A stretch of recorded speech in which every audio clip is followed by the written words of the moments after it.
Imagine-se à beira da história, ouvindo vozes que ecoam por milênios. Não são vozes comuns. Elas pertencem a homens chamados pelo próprio Deus para falar a verdade em tempos de grande turbulência, convulsão política, decadência espiritual. Esses homens são os profetas maiores, Isaías, Jeremias, Ezequiel, Daniel. Seus escritos formam uma parte significativa do Antigo Testamento, não porque sua mensagem seja mais importante que a dos profetas menores, mas por causa do volume e do escopo de seus livros. Eles eram mensageiros encarregados de entregar advertências divinas, promessas profundas, visões impressionantes que moldariam o destino das nações e apontariam para a redenção final. Eles eram os megafones de Deus para um mundo que precisava desesperadamente ouvir. Compreender os profetas maiores é como descobrir um mapa do tesouro que leva a um entendimento mais profundo do caráter de Deus. Cada profeta oferece uma perspectiva única, uma faceta diferente da natureza divina. Através de suas palavras, vemos justiça inabalável de Deus, amor apaixonado por seu povo, controle soberano sobre a história, plano intrincado de salvação. Isaías, cujo nome significa Yahvé é salvação, ministrou durante um período tumultuado no século QI a.C., uma época em que o reino de Judá navegava por águas políticas traiçoeiras, preso entre as potências ascendentes da Assíria e do Egito. Ele falou a uma nação que havia se acomodado em sua religiosidade, mas que havia abandonado a verdadeira justiça e retidão. Sua audiência incluía reis e plebeus, todos os quais permitiram que a idolatria e a opressão social corrompessem seu relacionamento de aliança com Deus. Isaías foi chamado para ser um farol espiritual. Suas profecias perfurando a névoa do pecado e do comprometimento, alertando sobre o julgamento vindouro, mas também lançando uma luz brilhante sobre a promessa de um futuro Messias e uma restauração gloriosa. O livro de Isaías é frequentemente comparado a uma Bíblia em miniatura, com seus 66 capítulos divididos em 2 seções principais. Os primeiros 39 capítulos estão repletos de mensagens poderosas de julgamento contra Judá e as nações vizinhas, muito parecido com o foco do Antigo Testamento na lei e no julgamento. Eles são um lembrete severo de que Deus é santo. Isaías confronta os rituais vazios do povo, sua dependência de alianças estrangeiras em vez de Deus, e seu maltratamento dos pobres e vulneráveis. No entanto, mesmo dentro desses capítulos de advertência, vislumbres de esperança brilham, prometendo que um remanescente será salvo. A segunda parte do livro, capítulos 40 a 66, muda dramaticamente de tom, oferecendo algumas das palavras mais belas e reconfortantes de toda a Escritura. É aqui que encontramos os famosos cânticos do servo, que pintam um retrato do servo sofredor. Essas passagens falam de um rei vindouro, o Messias, que estabelecerá um reino eterno de paz e justiça. Em sua essência, a mensagem de Isaías é uma grande declaração da soberania de Deus e de seu magnífico plano de salvação. Ele é o Santo de Israel, majestoso e transcendente, mas também é o Redentor que ama profundamente seu povo. Suas profecias do nascimento virginal, do servo sofredor e do príncipe da paz vindouro se tornariam fundamentais para a compreensão do Novo Testamento de Jesus Cristo. As palavras de Isaías foram um farol de esperança, assegurando que o propósito final de Deus não era a destruição, mas uma restauração gloriosa e inimaginável. Se Isaías foi o farol majestoso, Jeremias foi o profeta chorão, um homem cujo coração se partiu em uníssono com o de Deus pela obstinada pecaminosidade de seu povo.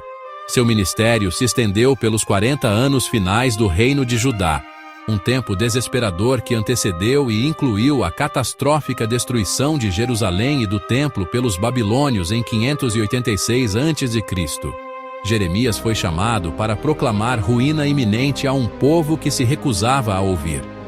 Suplicou, advertiu, chorou, mas suas palavras foram recebidas com ridículo, perseguição e prisão. Seu livro é um relato cru e emocional. A metáfora de um coração ferido captura perfeitamente a essência do ministério de Jeremias. Seus escritos, que incluem o livro de Jeremias e provavelmente o livro de Lamentações, estão cheios de angústia e tristeza pessoais. Ele não entregou suas mensagens com desapego. Fez com lágrimas. Vemos um Deus profundamente entristecido pelo pecado e pelo sofrimento. A estrutura do livro pode parecer complexa, não estritamente cronológica, mas organizada tematicamente. Oráculos, narrativas biográficas e ações simbólicas. Exemplos: comprar, enterrar e desenterrar um cinto de linho arruinado. Quebrar um pote de barro diante dos anciãos. Apesar do julgamento, Jeremias entrega a promessa de uma nova aliança, não escrita em tábuas de pedra, mas nos corações, perdão completo e relacionamento íntimo com Deus, um futuro cumprido em Cristo. Enquanto Jeremias profetizava em Jerusalém, Ezequiel já estava entre os exilados. Sacerdote por formação, foi chamado por Deus numa visão dramática junto ao rio Quebar.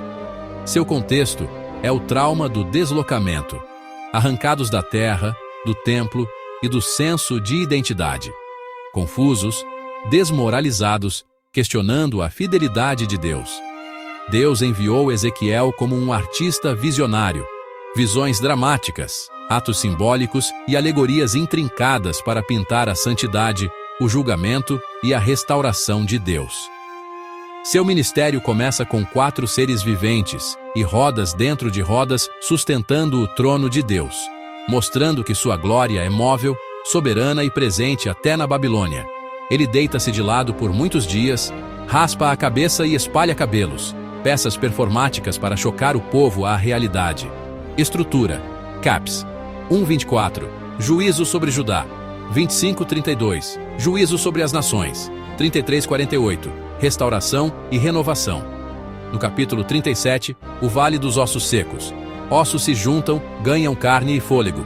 Promessa de Deus ressuscitar a nação morta, soprando nova vida. O livro conclui com a visão de um novo templo e uma terra restaurada, de onde flui um rio de vida trazendo cura. Um projeto artístico de esperança e da presença gloriosa de Deus entre o seu povo. A história de Daniel se desenrola no coração do território inimigo, as cortes brilhantes, mas sem Deus, da Babilônia e da Pérsia.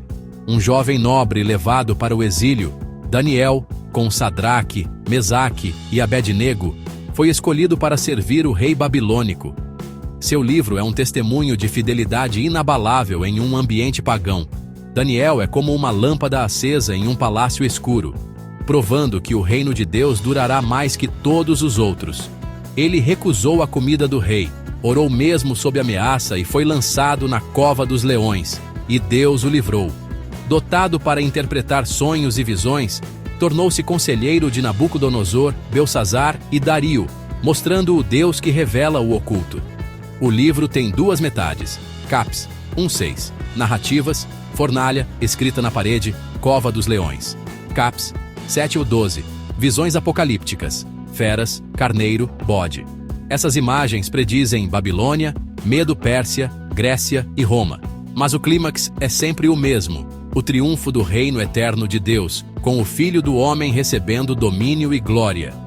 Embora cada profeta maior tenha uma voz única e uma mensagem distinta, seus escritos formam uma sinfonia bela e complexa do plano redentor de Deus. Eles fornecem um retrato multifacetado da necessidade humana de salvação e da magnífica provisão de Deus. Diagnosticam a doença do pecado com honestidade implacável e, então, com esperança crescente, descrevem a cura, a pessoa e a obra do Messias, Jesus Cristo. Isaías fornece as profecias mais detalhadas: nascimento virginal, Isfo 7:14, o príncipe da paz, Is 9:6, e o servo sofredor, Is 53. Jesus inicia seu ministério lendo Isaías 61. Jeremias anuncia a nova aliança, Diro 31, 31, 34, escrita no coração. Ezequiel promete novo coração e novo espírito. Esécio 36:26, cumpridos em Cristo pelo Espírito. Daniel 7, 13 e 14, apresenta o Filho do Homem e Daniel 9, 24, 27, traça a linha do tempo para sua obra expiatória, apontando ao reino triunfante do Messias. As mensagens dos profetas maiores não são história antiga, elas são uma herança viva para nossas vidas hoje em 2025. De Isaías aprendemos a buscar justiça, não rituais vazios, mas cuidado com o órfão, a viúva e o pobre, sendo farol que ilumina os cantos escuros da sociedade. Jeremias modela a coragem de falar a verdade com lágrimas, amor que diz o que precisamos ouvir. Ezequiel chama ao autoexame, Êxodo 18, 4, e promete que nenhuma situação é tão morta que Deus não possa restaurar. Daniel nos ensina a viver com integridade num mundo hostil. Deus está no controle da história. Reinos vêm e vão, mas seu reino permanece para sempre.